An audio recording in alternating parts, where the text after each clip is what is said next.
5만 4천 년 전 동굴에 살았던 흥미로운 그룹이 있었는데요. 바로 아버지와 딸 그리고 가까운 친척이었던 두 명의 다른 구성원들이었습니다. 여기서 멋진 건 이들이 우리가 알고 있는 최초의 네안데르탈인 가족이라는 사실이에요. 한 과학자 팀이 초기 인류 사회에 대해 더 자세히 알아보기 위해 이들의 치아와 뼈에서 고대 DNA를 연구했습니다. 그리고 이 연구 결과에 따르면 그들은 아마도 동시에 이 동굴에서 함께 살았을 거라고 해요. 한 동굴에 11명의 네안데르탈인이 함께 살았고 인근 어딘가에 있는 다른 동굴에 2명이 살았어요. 그래서 어른 8명과 아이 5명으로 총 13명이 살았죠. 과학자들은 그들의 DNA와 함께 석기도구와 동물뼈도 발견했습니다. 네안데르탈인은 우리와 가장 가까운 고대 인류의 친척입니다. 네안데르탈인의 두개골은 더 구형인 호모사피엔스의 두개골과 비교하면 길고 납작했어요. 또한 눈 위에 두드러진 눈썹 융기가 특징적이었습니다. 얼굴의 중앙 부분이 앞으로 튀어나와 있고 크고 넓은 코를 가지고 있어 얼굴만 봐도 쉽게 알아볼 수 있어요. 어떤 사람들은 그들의 코가 춥고 건조한 환경에 적응하기 위한 방법이라고 생각해요.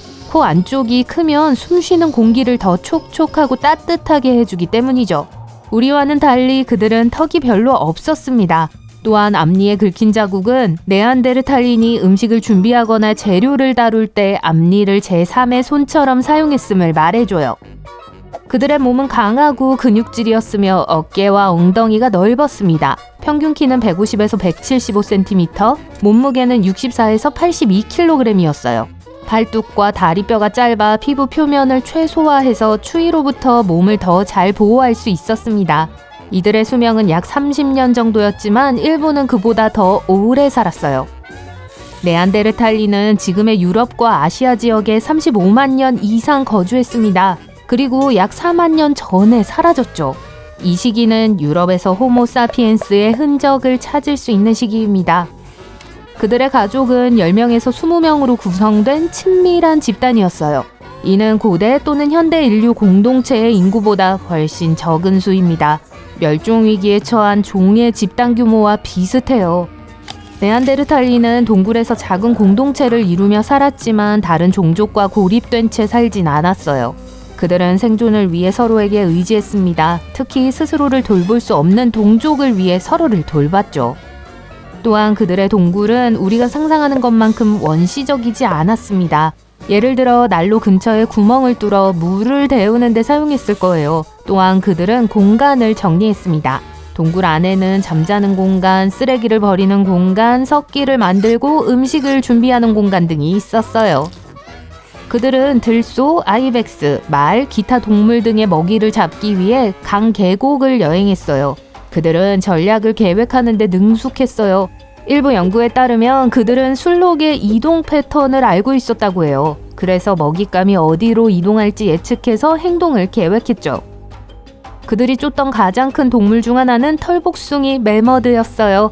몸무게가 최대 5,443kg에 달하는 털로 뒤덮인 현대 코끼리의 친척인 털 매머드는 오래전에 멸종한 동물로 잘 알려져 있습니다. 그리고 연구에 따르면 털 매머드와 네안데르탈린은 몇 가지 유전적 특성을 공유했어요. 생각해보면 그리 놀랍지 않은 사실이에요. 두 종 모두 빙하기 유라시아의 춥고 혹독한 기후에 적응하기 전에 아프리카의 조상으로부터 발전했습니다. 따라서 두 종은 비슷한 환경에 직면했고 거의 동시에 멸종했어요. 네안데르탈린은 또한 돌조각으로 만든 글개나 칼날과 같이 초기 인류가 사용했던 도구와 유사한 도구를 만들기 위해 돌을 사용했습니다. 과학자들이 연구한 두 동굴에서 발견된 이 도구들은 동일한 원료를 사용해서 만들어졌어요. 즉 어떤 식으로든 공동체가 함께 어울리고 서로 교류했을 가능성이 높습니다. 20세기까지만 해도 많은 사람들은 네안데르탈린의 유전학, 외모, 행동 등을 고려할 때 현생 인류와 매우 다르다고 생각했는데요. 최근 잘 보존된 이 유라시아 화석 집단에 대한 새로운 발견에 따르면 그중 일부가 현생 인류와 동일하다는 사실이 밝혀졌습니다. 네안데르탈린은 마지막 빙하기 이전과 그 시기에 인류가 살았던 가장 혹독한 곳에서 살았어요. 그들은 도구와 동물을 잡는 것 외에도 주변에서 식물을 채집했습니다. 또한 익힌 채소도 비교적 자주 먹었어요. 마지막 빙하기 수만 년 동안 생존할 수 있었던 그들의 능력은 인간이 거의 모든 상황에 적응할 수 있다는 걸 보여주는 좋은 예입니다. 네안데르탈린은 우리가 알고 있는 가장 초기 동굴 예술을 만들었어요. 과학자들이 네안데르탈린이 살았던 스페인의 동굴 3곳을 탐사한 결과 점, 동물, 기하학적 기호가 그려진 검은색, 빨간색 그림과 함께 손자국, 손도장, 판화 등이 발견됐습니다. 이 그림들은 6만 년 전에 그려진 거예요. 호모사피엔스가 유럽에 온 게 그로부터 2만 년 후니까 당시 유럽 대륙의 유일한 인간종은 네안데르탈린이었고 따라서 이 예술을 창조한 것도 네안데르탈린이었을 거예요. 또한 이 동굴들은 700km 떨어져 있었기 때문에 네안데르탈린 중 일부만 알고 있었던 건 아니었을 거예요. 그림은 분명 네안데르탈린의 오랜 전통이었을 겁니다. 그들은 패션에도 관심이 많았는데요. 독수리 발톱으로 장신구를 직접 만들기도 했어요. 우리가 찾을 수 있는 가장 오래된 예는 거의 13만 년 전 거예요. 그들은 또한 몸을 위장하거나 장식하기 위해 안료를 사용했을 가능성이 높습니다. 또한 불을 사용한 종은 호모사피엔스만이 아니었어요. 연구원들은 유럽 전역에 140개 이상의 벽난로 유적지를 조사한 결과 네안데르탈린도 오랫동안 불을 사용했다는 사실을 발견했습니다. 이러한 흔적에는 숲, 불에 탄 뼈, 가열된 돌 유물 등이 포함됐죠. 네안데르탈린은 음식을 조리하고 도구를 만드는 데 불을 사용했습니다. 아마 천연 접착제 같은 피치로 돌 조각에 나무 축을 붙였을 거예요. 자작나무 껍질을 태워야만 이 끈적끈적한 액체를 만들 수 있었던 만큼 네안데르탈린은 불을 통제할 수 있었을 겁니다. 대부분의 사람들은 네안데르탈린이 끙끙거리는 목소리를 냈을 거라고 생각하지만 실제로는 그렇지 않아요. 그들의 목소리는 우리와는 달랐습니다. 네안데르탈린의 큰 가슴과 자세, 목의 모양으로 인해 보통 사람의 목소리보다 더 크고 높은 음의 목소리가 났을 거예요. 우리처럼 정교한 어휘를 구사하지는 못했지만 설골이 있었기 때문에 복잡한 언어를 사용할 수 있었을 거예요. 설골은 우리 목에도 있는 작은 뼈로 혀의 뿌리를 지지하는 역할을 하는데요. 우리가 발성을 할 수 있는 것과 같은 기능이에요. 네안데르탈린은 우리가 생각하는 것보다 훨씬 우리와 비슷했어요. 어떤 사람들은 네안데르탈린이 배를 만들어 지중해를 항해할 수 있었다고 믿기도 해요. 네안데르탈린이 어딘가에 살다가 멸종한 후 현생 인류가 나타난 건 아니에요.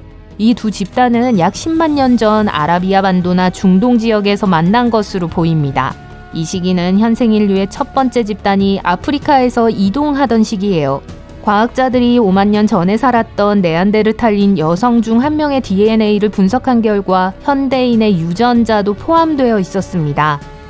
피부와 머리 색깔, 기분, 수면 패턴 등 인간의 일부 특성은 햇빛의 양과 관련이 있습니다. 네안데르탈린은 현생 인류가 유럽과 아시아에 도착하기 전부터 오랫동안 살았기 때문에 아프리카에서 온 사람들에 비해 햇빛을 덜 받는데 익숙했어요.